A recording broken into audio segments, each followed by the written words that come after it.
एक समय की बात है। एक छोटे से गांव में सोमदत्त नाम का एक किसान रहता था। उसके पास खेती के नाम पर एक बंजर जमीन का टुकड़ा और 2 बूढ़े बैल थे। गांव के बाकी किसान उसे देखकर हंसते थे, क्योंकि उसकी जमीन पथरीली थी और वहां फसल उगाना लगभग नामुमकिन था। लेकिन सोमदत्त का मानना था कि मिट्टी कभी बेवफा नहीं होती, अगर उसे पसीने से सींचा जाए। एक साल गांव में भीषण अकाल पड़ा। नदियां सूख गईं और जमीन फटने लगी।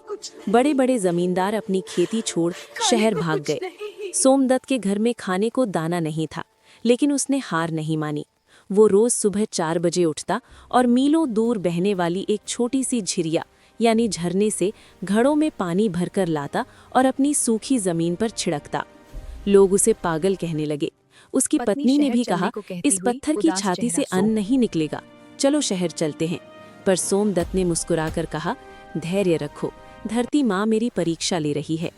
उसने अपनी मेहनत से उन पत्थरों को खोद खोद कर बाहर निकाला और जमीन को समतल बनाया। उसकी मेहनत रंग लाई। एक रात जोरदार बारिश हुई।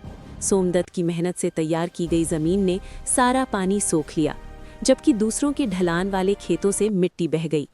उसने अपनी जमा पूंजी से बचाए हुए मुट्ठी भर बीज बोए। कुछ हफ्तों बाद जहां कभी पत्थर थे, वहां लहलहाती हरियाली नजर आने लगी। जब फसल काटने का समय आया तो सोमदत्त के खेत में इतनी बेहतरीन गेहूं की पैदावार हुई कि पूरे जिले में वैसी फसल किसी ने नहीं देखी थी। उसकी ईमानदारी और मेहनत की चर्चा राजा तक पहुंची। राजा ने सोमदत्त को उसकी लगन के लिए सम्मानित किया और उसे कृषि मंत्री बना दिया, ताकि वो दूसरे किसानों को भी धैर्य और तकनीक सिखा सके।